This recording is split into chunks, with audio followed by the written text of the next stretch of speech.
Good evening, everyone. Welcome to Wealth Wizards. I'm Jagadish Chandran.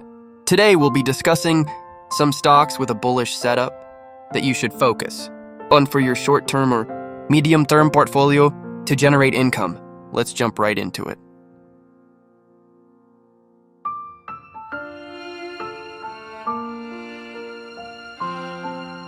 Indus Tower, the current market price.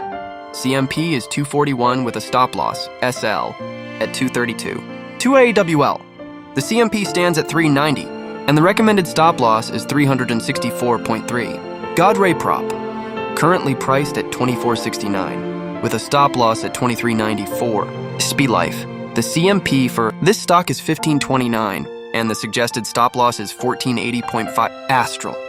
Lastly, Astral's CMP is 2079 with a stop loss at 1920. That's all for now. Hope you enjoyed the video and found it helpful for your investing and trading decisions. If you did, please hit the like button, share, and comment. And if you haven't already, subscribe to our channel.